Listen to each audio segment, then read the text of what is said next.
Hi, and welcome back to Working Yard with Will. Better late than never. So I'm putting down some fall winterizer here. This is some fall lawn food. Ideally, this is supposed to be put down when the temperatures are a little bit more consistent between 60 and 90 degrees. But hey, you know, it is what it is. Had other projects going on, but I'm still gonna put it down. I'm going to be applying it at that 3 1/4 rate, and you know, it's recommended to treat your lawn. You know, this is what is recommended on the back of the bag, but not only for Scotch products, but for any product you put out there on your lawn. This just happened to be what I'm going to put out for tonight or this afternoon. So, got the backyard to do. The backyard is actually coming in really good. Kentucky bluegrass. Remember, this is a Jonathan Green lawn in the back. Kentucky bluegrass, tall fescue, and a perennial rye. Some of those darker areas you see is where the rye, I'm sure, is probably starting to fade. Or the Kentucky bluegrass itself, it came in a little bit, but then it started to kind of fade out again. In the very back, let me see if I can walk back here before I get going. This is also going to be a part of this video, doing some fall cleanup here. As you see, the hostas, the Patriot hostas, are already starting to fade out. I'll keep them around until they, probably another day or so, but I'm probably going to cut those out and get rid of all of that stuff. Do some cleanup here, maybe add some fall mulch here now that I've got my area cleared up back there with the pond project. But a lot of this grass is going dormant. Let's come over here to the chipping green. Plan for the spring for the chipping green is to do a little bit more seeding, do a little bit more leveling. I got an area here that I'm working on right next to the drainage caps there, which I'm going to remove. Probably replace those with some actual cups. But this area here, it still needs to be filled in a little bit more. There, filled in a little bit more, leveled out with a little bit of sand and soil. And then this area as well too, with sand and soil and overseeding. But this is all Bermuda within this oval shape. And so, yeah, I'm gonna try to work on that this spring. But looking back this way, I think the grass really came in pretty good. May have to do a little bit of overseeding here and there in a couple thin spots this spring. But for right now, I'm liking it. So that's it, folks. Let's go ahead and throw down some of this fall lawn food, and stay tuned. Working Yard with Will. Okay, so I'm out here walking again with this broadcast spreader. Once again, it is set for 3 1/4, and just getting after it. I try to do my outside of my edges first, and then, you know, crisscross in the middle to make sure I get plenty of coverage.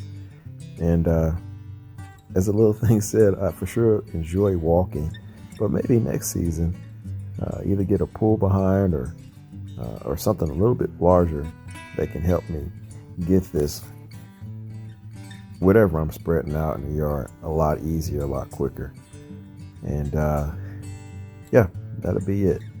So let's continue on with the fall cleanup and see what we got going.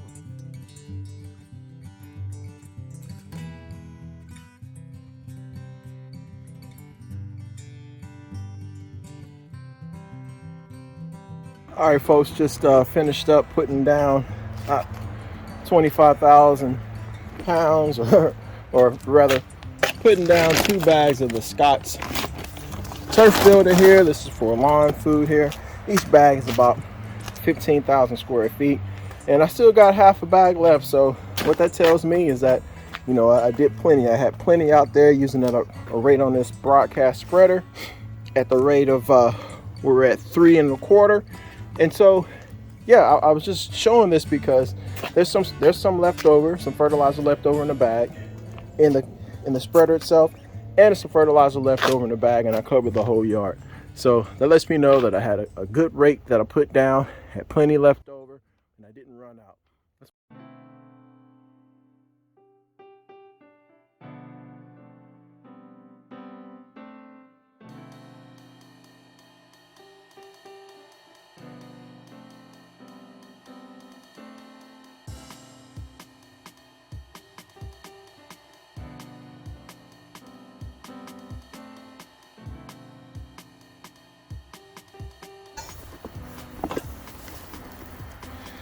All right, so just real quick, just took down those hostas here, and the goal is, after I take my hostas down, I got a couple bags of mulch here, throw the mulch on top of it, and that'll be it.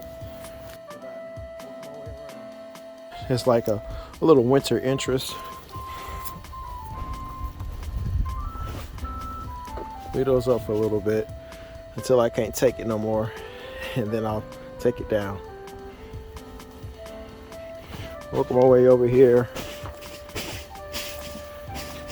Gotta get some mulch down in here. Grab some of those little grasses down there underneath the deck. Cut down these coneflowers here. Cut them back as well. So let's check that out. And just pretty much that's what we're doing. Just cleaning up all the way around, cleaning up.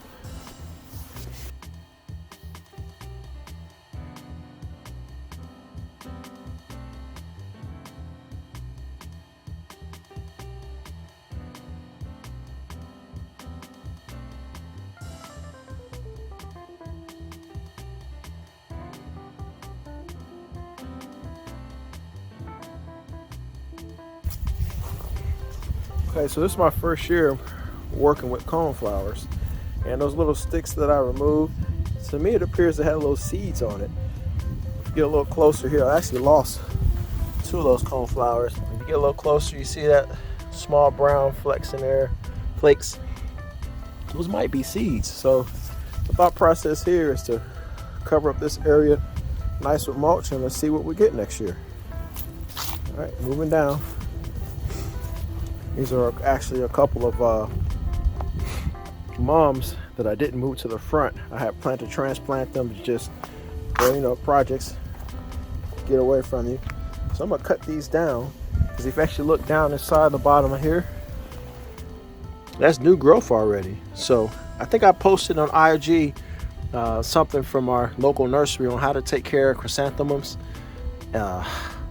And one thing I didn't do this past year, which I read on that pamphlet, was if you continue to cut these back, until I believe it's June or July, and then after July, leave them alone and let them grow, they should come out like a nice big round ball and bushy like you're used to seeing. So I'm gonna give it a try. I got 4 of these things, 2 that are still in pots, and then 2 that are up there on the deck still. So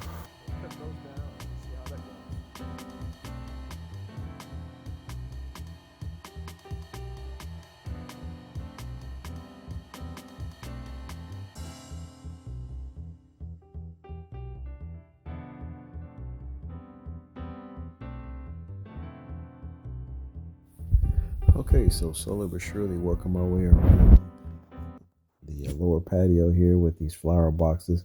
I actually, and I mentioned this a little later, but I doubled my efforts with these boxes by, planting some annuals on top. And on the bottom, I have various bulbs. I got tulip bulbs down there on the bottom.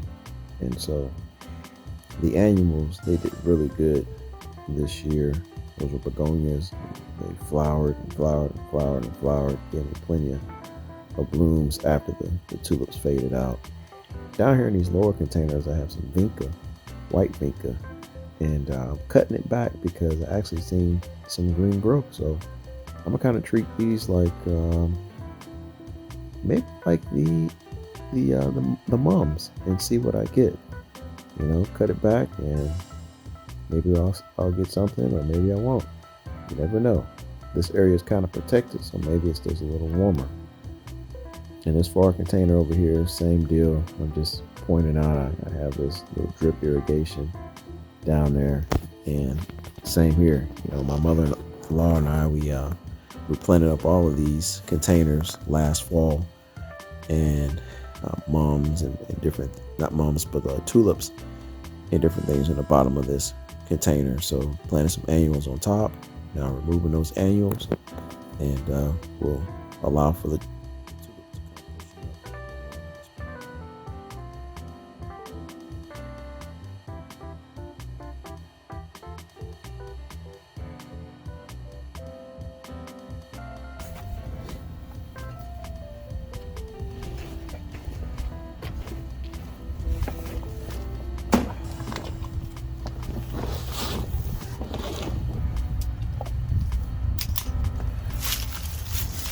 Great thing about a garden, everything is blooming, looking good, looks really nice.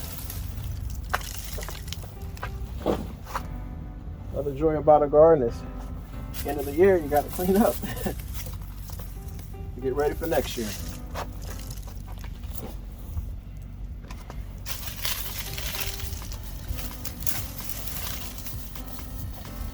But just like how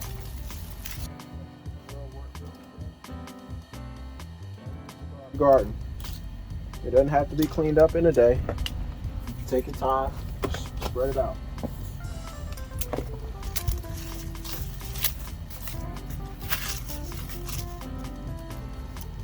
Here, you guys get close in there. I actually see a bulb right there. So, like I said, I double packed this box. Once that bulb died out, I believe it was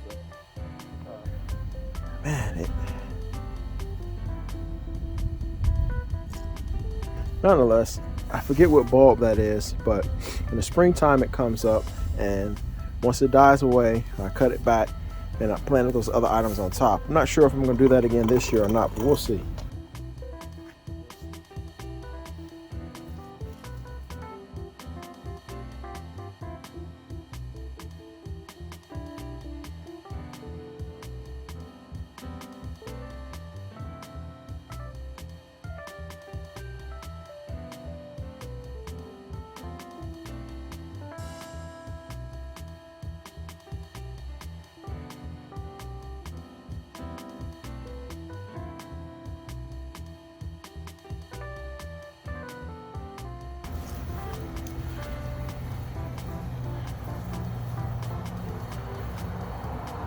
Things are cleaning up nicely.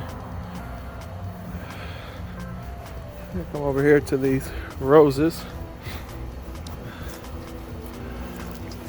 These roses, I think I'm gonna cut them back. Not real aggressive, but pretty aggressive. Ideal here is to, you know, get rid of any dead, damage, crossing, any of those canes that look weak, and the goal is to kind of create like a little V shape in all these, or vase. You'll see once I finish trimming these back. I actually got a couple of blooms out there too, so I guess I got to take a chance to take a couple blooms inside.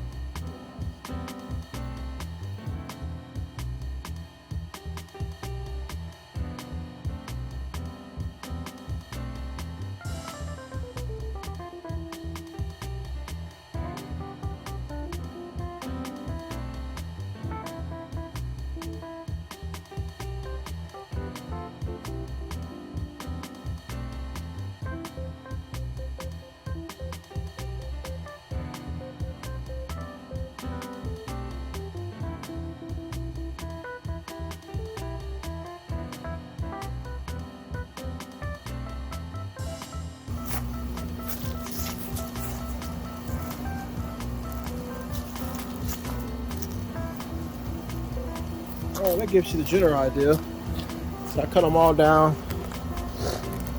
about 14 inches, maybe a little taller. And the next thing I'm gonna do is get down in here and clean the canes up a bit more. Like, you see that cane that's crossing that way? I'll get rid of that. A cane that's weak. Like, this is a nice strong cane right here, right? I'll keep that. But something weak like that, get rid of that. You know, go through there and do that all the way around all of them.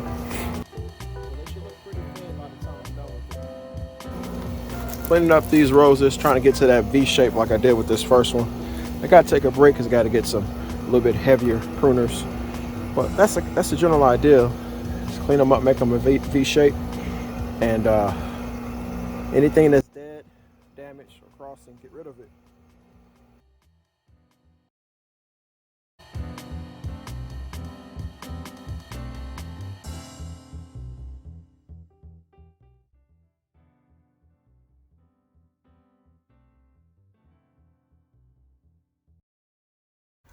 Ah, look at that. That is fertilizer burn. I didn't tip over the spreader, but a little bit more than enough got in that little spot there. I even used a blower to blow it away, and it still burned it up. So either have to cut that out, flip it over, and put down some more seed there in the spring, or I might do it now.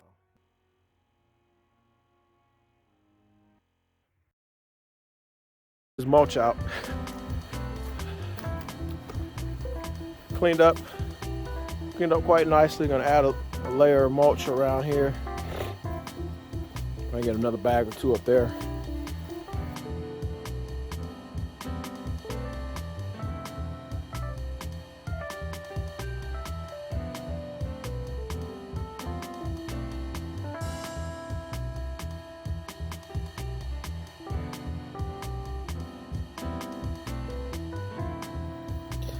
Hey, as I mentioned before, you know, just got to be careful with your fertilizers, especially when you're trying not to burn your lawn.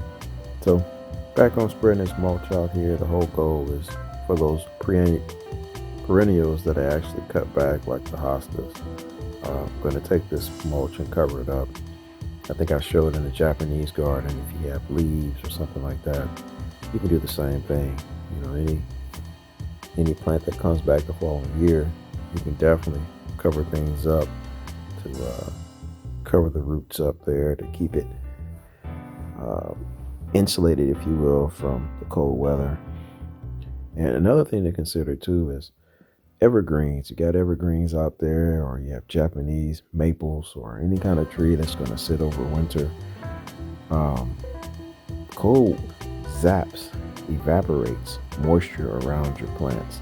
So if you're not getting any rain, you know, I say in 2 weeks time or something like that, maybe once in that 2 weeks, give some of your plants, some of your high value plants or plants that you want to make sure that they survive, give them a good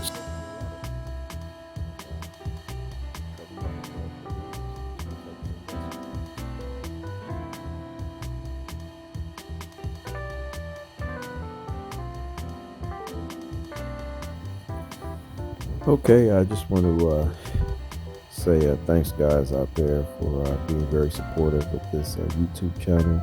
Once again, I started it due to some encouragement from friends, and so it's been fun. I've been enjoying it. I think I'm going to continue it again next year as well, and show you guys how I bring the yard out for the spring.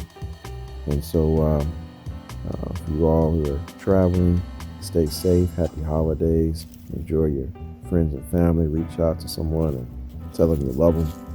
And we'll see you guys in the next episode of Working the Yard with Will. I think I'll be out there in the Japanese garden, planting some trees.